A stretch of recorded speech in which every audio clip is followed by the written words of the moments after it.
Bienvenidos y bienvenidas, compañeros y compañeras, al canal de Asesorías Prexun.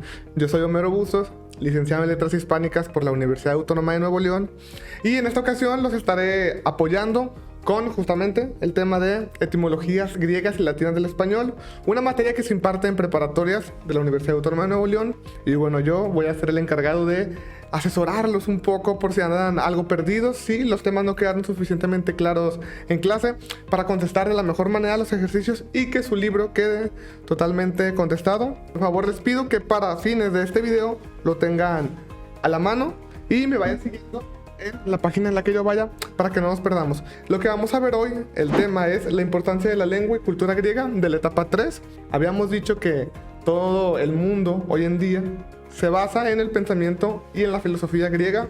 En el video pasado les expliqué más o menos por qué es que ellos son la cuna del pensamiento y la cuna de la filosofía. Y hoy vamos a hablar de sus personajes, los personajes más simbólicos de Grecia. Vamos a ver también la importancia de la lengua y de la cultura, y yo con muchísimo gusto voy a encargarme de diseccionarlo de la mejor manera.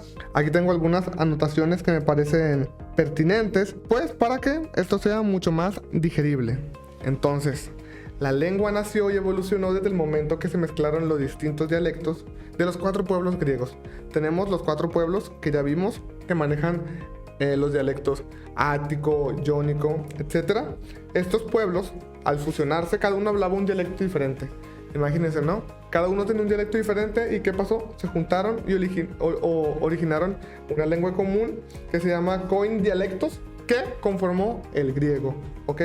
De esta palabrita es de donde nace el griego, gracias a la evolución de los 4 dialectos que ya se hablaban. La cultura griega presenta características que no han sido igualadas por ninguna otra civilización a lo largo de la historia. Uno de los aspectos más importantes fue haber centrado su pensamiento en el ser humano y el mundo que lo rodea.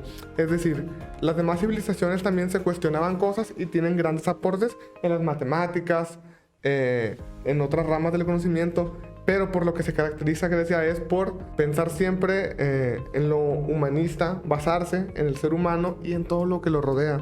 Así es como comienza la filosofía, como pequeño brevario. Filosofía, etimológicamente, que más adelante veremos más etimologías, significa filo, justamente del griego filo, que significa amor hacia, y sofía, que significa sabiduría, ¿no? Entonces, literalmente, filosofía significa amor a la sabiduría, amor al saber, amor al conocimiento. Y sabemos que la base de la misma es cuestionarse, ¿no? Cuando ustedes se cuestionan algo, ¿por qué pasó esto? ¿Por qué pasó lo otro? Ya es filosofía. Eso hacían los griegos. ¿Y qué personajes rodeaban, no? ¿O qué artes manejaban ellos? Muy bien, las manifestaciones más importantes son las que ya menciono. En literatura, el más grande poeta de ese periodo y uno de los más importantes del mundo antiguo, y yo diría que del mundo actual, es Homero. Este Homero, hay muchos mitos alrededor de él. Algunos de ellos dicen que no existió, dicen que simplemente lo que hay de la Ilíada y la Odisea, estas obras que se le atribuyen a él, dicen que creen que pues fueron meramente historias que se contaban así de vez en los pueblos, y que a alguien se le ocurrió juntarlas y inventarse un personaje al que escribió Homero. Pero muchas personas aseguran lo contrario, ¿no? Entonces todavía hay, hoy en día, no se sabe con certeza si Homero existió, si Homero no existió, pero para fines prácticos, sí existió Homero. Es este que ven aquí, el más grande poeta griego, autor de la Ilíada, la Odisea, y él es considerado el hito más grande de la literatura en Grecia. En la filosofía, estoy seguro que han escuchado a esta tríada de personajes: Sócrates, Platón y Aristóteles. Las 3 grandes figuras de la filosofía griega y a mi parecer del mundo en general son Sócrates, Platón y Aristóteles. Sócrates predicaba el conocimiento de sí mismo y de la virtud, ser virtuoso, una persona virtuosa. Platón señalaba meramente la verdad y dictaba que así debía verse el mundo. Y Aristóteles marcaba esa misma verdad, señalándola y recalcándola. En la historia, la historiografía aparece en Grecia con Heródoto, quien es considerado el padre de la historia. Estas 3 artes principales tienen a estos personajes que claramente ustedes ya conocían. Y continuemos en oratoria, en gramática y en matemáticas. Comencemos por la oratoria. En Atenas encontramos el centro de la elocuencia en la oratoria griega con Demóstenes, político y abogado griego que fue el primero en incorporar el discurso político elementos idealistas y expresiones cargadas de pasión. Yo sé que muchas veces ustedes no se dan cuenta de la argumentación y la retórica que existe en el habla, pero justamente todo esto comienza con Demóstenes, que era político, ¿no? En gramática se enseñaban los textos gramaticales formulados por Dionisio de Tracia. Claro que se refiere a textos gramaticales griegos. Con la evolución a nuestro español hay otras grandes gramáticas creadas por lingüistas más especializados, pero para fines prácticos el primeritito en Grecia fue Dionisio de Tracia, el que comenzó con las gramáticas, comenzó a institucionalizar el griego, unificándolo y demás. Y en matemáticas, en Grecia se desarrolló la matemática pura y la aplicada. Se inventó el álgebra con Diofanto. De geometría se enseñaba conforme un texto escrito por Euclides y otros pensadores griegos cuyo trabajo ha sido la base para las matemáticas: Pitágoras, Arquímedes, Tales de Mileto con sus teoremas y con sus principios. Seguramente si se abocan más a las ciencias exactas conocerán muchísimo más de estos personajes. Personalmente, continuamos medicina. Los primeros tratados de prosa fueron de Hipócrates y de Galeno, juntos con sus discípulos. Surgieron en la Jonia Ilustrada.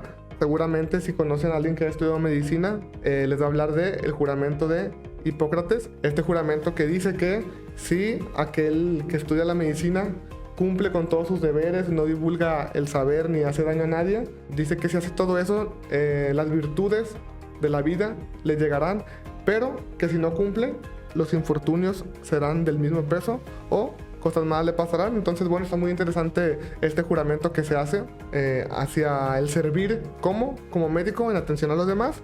Finalmente, el panteón griego me parece que es el más conocido del mundo. La mitología griega es muy citada en la cultura occidental. Está conformada por una serie de mitos que con ellos se le da origen al universo, ¿no? Zeus era Poseidón, Dionisio, Apolo, Artemisa, Hermes, Atenea, Ares, Afrodita, Hefesto y Demeter. Por supuesto, todos hemos escuchado las historias de Zeus, de Afrodita, de Atenea, etc. La mitología griega es la más nutrida del mundo y estoy seguro que así lo seguirá siendo por un buen tiempo. Finalmente, nos va a hablar de la arquitectura, escultura y la cerámica. Otro tema importante para los griegos fue la belleza. De ahí se distinguieron por darle un valor muy importante al arte, tanto al arte como a la arquitectura, como a la escultura. Entonces, ¿qué tenemos? Que lo que se prioriza en estas tres ramas es darle un sentido a la belleza. Y ustedes se preguntarán, ¿pero a cuál belleza? Bueno, según sus estándares, a la belleza humana.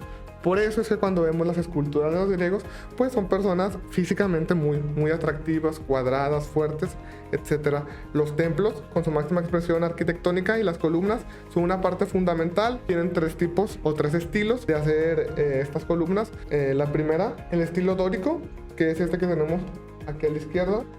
Básicamente la diferencia es que es todo recto y al final nada más tiene esta partecita de capitel. El que sigue, el jónico, continúa recto, pero aquí tiene más ornamentos, ¿los notan? Aquí como que unas figuras ahí en forma de caracol. Finalmente el corintio tiene más ornamentos, empieza mucho antes y bueno, lo cubre más.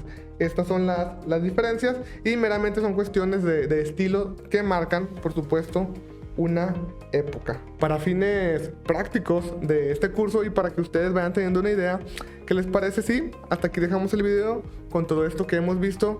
Y en el siguiente les ayudo a contestar la actividad de aprendizaje que viene a continuación con base en lo que dije. Y si ustedes tienen su libro ahí, por favor, antes de ver el siguiente video a continuación, pueden por favor contestar su libro y después vean el siguiente en el que yo estaré respondiendo con mucho gusto las preguntas y así hacemos un ejercicio de ver qué tan bien les fue, por supuesto antes de que entreguen su libro al maestro para que él revise. Entonces, de mi parte será todo.